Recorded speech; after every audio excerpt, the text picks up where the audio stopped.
Hey everyone, it's Bill here again, and this is the first tutorial I've made actually for a few weeks. I was on holiday for a little while and then I came back and got a cold, so I couldn't really talk last week. So thanks to all of you, those of you who have been asking how I am. I'm much better now and it's time to get back into it. And today I want to deal with a question that actually I get asked a lot. What do I do if I have small hands? So for example, I had Grace email me and say, I'm really worried that my hands are too small for me to be a really good pianist. I can just about reach an octave, although it's not comfortable, and anything more than that is just too much. My classical teacher has shown me some ways of working around the problem with classical pieces, but what about when I'm improvising? Is there anything I can do to make my hands bigger? So what I'm going to do today is look at some practical solutions and workarounds that you can use to get around the difficulties that you might have if your hands are quite small. The basic idea I'm going to push here is that having small hands should not stop you playing the piano no matter how small they are, yeah? It's also worth saying that this tutorial should be kind of relevant to everybody, irrespective of hand size, because all of us as pianists, it doesn't matter how big our hands are, unless they're really enormous, there are always situations where we're trying to deal with what feel like awkward stretches. Okay, so let's get going. Now Grace says that she can reach an octave, and the very first thing I'd say is that if you can reach an octave, even if it's a little bit of a stretch, then you don't have too much to worry about. There are some really famous piano players, Daniel Barenboim is a good example, who can only reach about that distance. I can only reach a ninth, one more note than an octave, and that's a bit of a stretch for me, although in some ways I'm a pretty poor example. I have a birth defect in my wrists that affects the way my hands sit on the piano keyboard. Even so, that's never really been a problem for me. My relatively small reach has never caused me too many problems.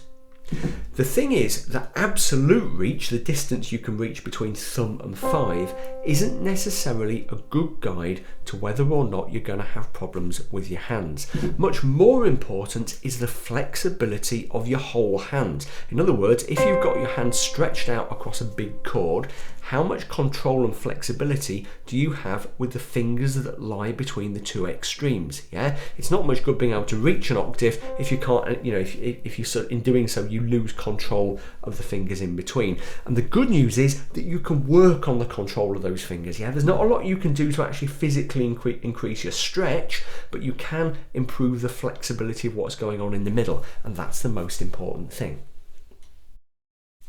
But let's start off with some general strategies for improving your reach, or rather for improving what you can do with the reach that you've got, because we're not actually going to be thinking about physically making your hands bigger. First of all, let's consider a situation where you're working from written sheet music. You're not improvising, but you're in this situation where you've got a score in front of you and a composer has effectively said, these are the notes that you must play. Let's look at a really famous example of quite a big stretch in the right hand. It's from the first movement of Beethoven's Piano Sonata No. 14, the so-called Moonlight Sonata. Everyone knows the really famous opening of that movement. What I'm going to do is just play through the first kind of 8 or 9 bars, and we'll look at some of the bits of the score that I'm talking about in a second, but just focus on what I'm doing with my hands first, okay? Here we go. So we're starting off fairly straightforwardly, just arpeggios in the right, octaves in the left.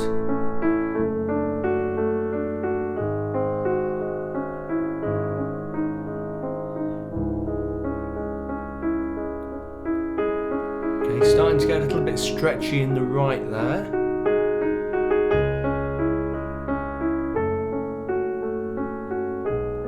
Okay, bar 8, now watch this.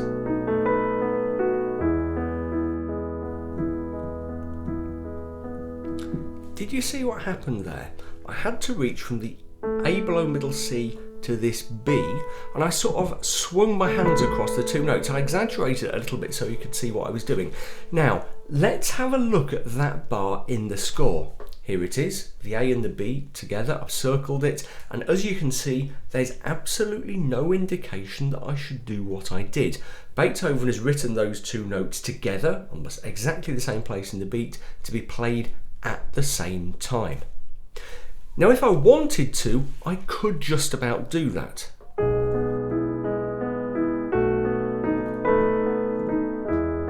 but as you can see, it's pretty awkward. I can only just stretch that interval, which is a ninth, and when you combine that with my kind of screwy lower arms, yeah, it kind of makes it awkward then to land on those next two notes. So what I did was spread the two notes like that, yeah. If I tried to go for them together, it would risk creating an overall effect that was uneven or less musical. Now, the really important thing to remember here is that doing stuff like that, changing the score a little bit, if you like, is absolutely standard. You'll hear loads of professional pianists doing things like that, even in situations where, like me, you know, they could just about have reached the stretch. You don't even have to do it massively quickly, okay?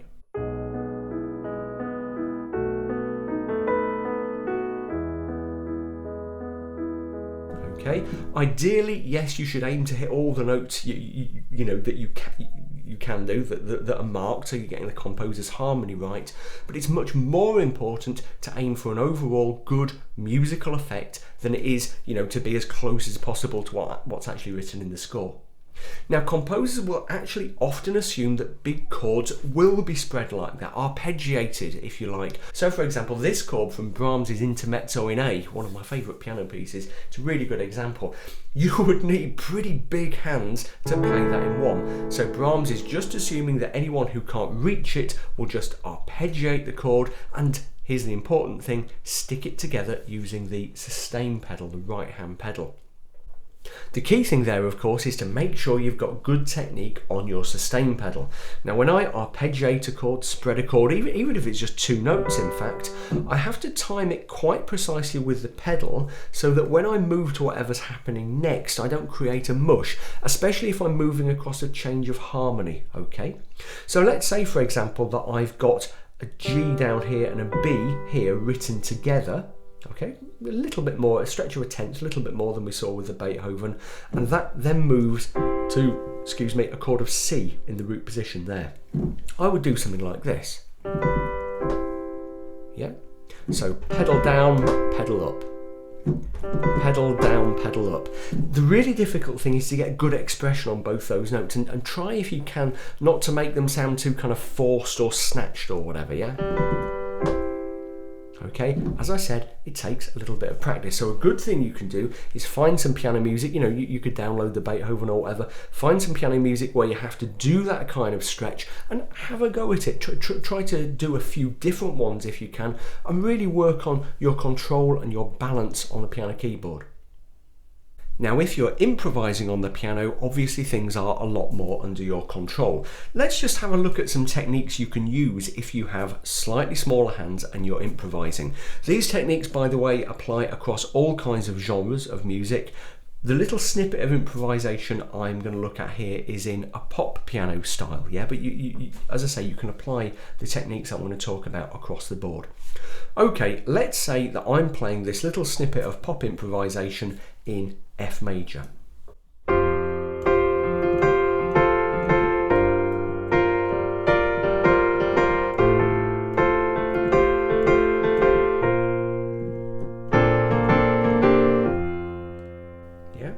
As you can see, I'm playing octaves in the left hand, and I've got a little rhythmic pattern going on with my octaves where I'm using the thumb up here just to create a bit of tension, a bit of rhythmic tension with the right hand. Quite a common thing to do. Now, how would you manage something like that if octaves are a little bit of a stretch for you? You know, maybe you can reach an octave, but you don't quite have the reach to do this kind of rhythmic playing about that I'm talking about there. Well, you have a couple of options. The first one is to use the sustain pedal and do something like this.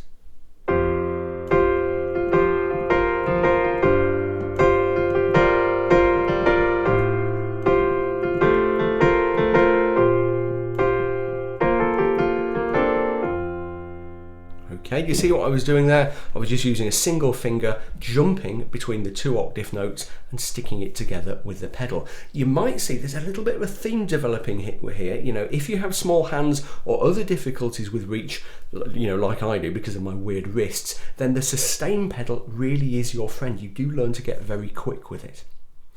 The other thing you can do is be a little bit clever with the way you voice your chords, okay? So what I was doing there was playing very simple octaves in the left, but I could have gone for voicings that were a little bit tighter together, okay? A little bit more manageable for smaller hands.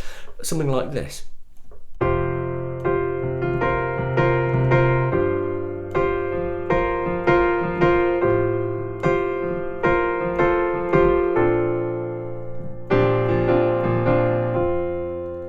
Did you see what I was doing there? I went from F and C, an open fifth, to a G and F, because of the chord that's being suggested underneath there is G minor 7, and then to A and F, which is a shell chord. I mean, all of these are shell chords really, that suggests an F chord in the first inversion, okay, which again is what that octave A's had suggested in the original improvisation. And then I found myself again on the B flat and F, outlining a B flat chord. Okay, that's quite a good solution, and you can get a really kind of rich sound doing that kind of thing. There are just a couple of things you need to watch out for with that approach. First of all, you need to be careful of playing bass notes too close together a long way down the piano keyboard. Say for example I was doing that in C.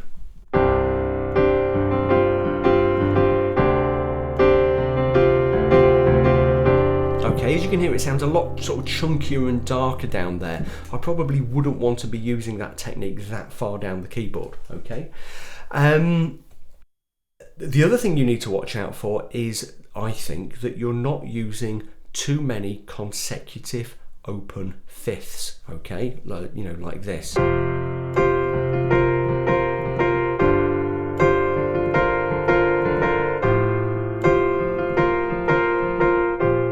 There we had F to C and G to D. If you've ever studied any music theory at school or university or whatever, you might know that so-called consecutive fifths, and indeed consecutive octaves, fifths, open fifths and octaves next to each other, are considered bad news when it comes to certain types of composition. Now, we don't need to worry too much about those rules at all really when we're playing pop piano, but you know, those rules when it comes to playing octaves in the left, that's a very common technique, and in musical terms really it just consists of playing one bass note plus a reinforcement on its first overtone, doubling it, to use a technical terminology. But lots of open fifths like this can sound a bit problematic. The open fifth is quite a bare, open and ambiguous sound that can be a little bit discomforting to listen to after a while. So by all means use open fifths like that, but I wouldn't use a lot of them in succession, unless that's an effect that you're particularly after in some pieces, yeah? But you know, just try to bear that in mind in general. The other thing to do when you're improvising is to work, with your small hands, is to work a little bit harder to achieve a good spread between the two hands. Just think more creatively about the register you're playing in on the piano keyboard, and think about what you can do to create, to create the effect that you're after in a way that's comfortable for your hands. So if you can't quite reach that octave, you might be tempted just to play the bass F down there or up here, but that wouldn't probably give you quite as rich a texture. You know, the bass wouldn't quite be as strong. It might be all right for a little bit, but it kind of, you might feel it kind of needs that little bit of reinforcement on the first overtone up the octave there. So, as I say, one way you can do that is just to bring your hands closer together, a little bit further down the keyboard.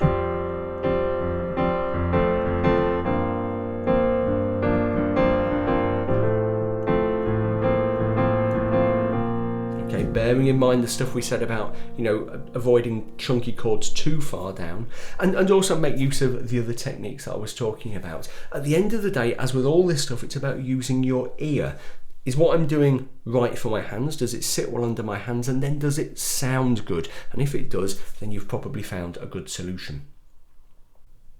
Finally, let's just have a quick think about things you can do, if anything, to physically increase your reach. Now, what we're absolutely not doing here is thinking about stretching our hands. You know, you can damage yourself quite badly that way.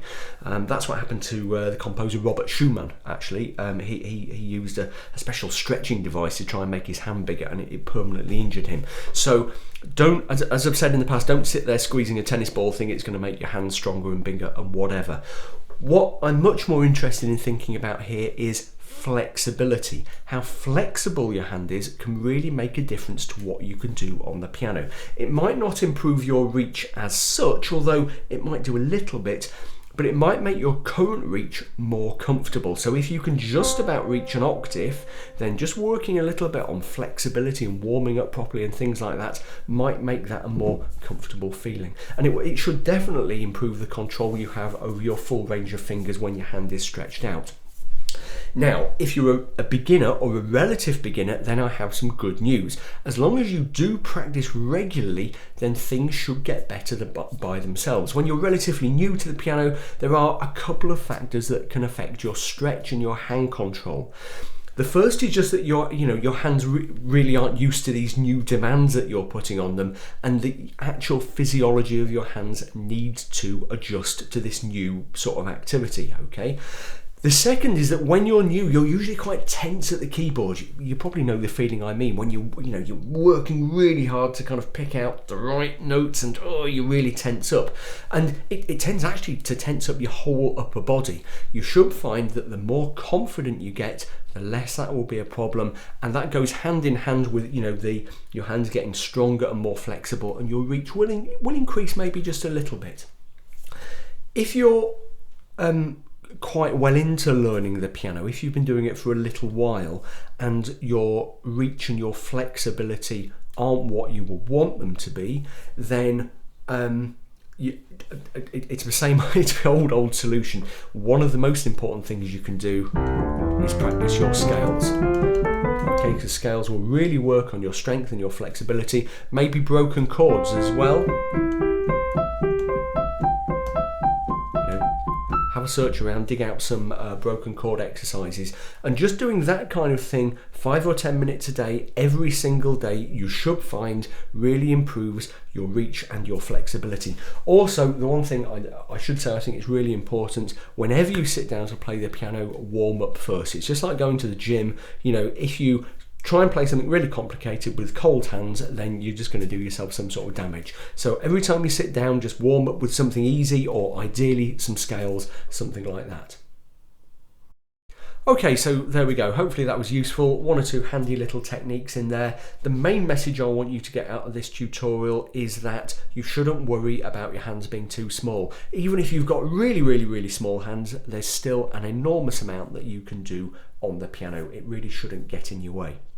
Okay, we've got more tutorials planned for the coming few weeks. Run up to the Christmas season is upon us. Next week's tutorial is going to be the 3rd in my series of easy jazzy pieces, which I know quite a few of you have been enjoying, and you've been asking me for the 3rd one, and it is coming out, as I say, next week. So do keep an eye out for that. Finally, I'll just say, as usual, please do subscribe to my channel if you haven't done so already. The red button is just down there. Also, check out my books, especially How to Really Play the Piano, the stuff your teacher never taught you, and my Patreon crowdfunding campaign, www.patreon.com/Bill Hilton. If you can spare just $1 or $2 a month to support me on there, that does make a big difference. I'm always really grateful.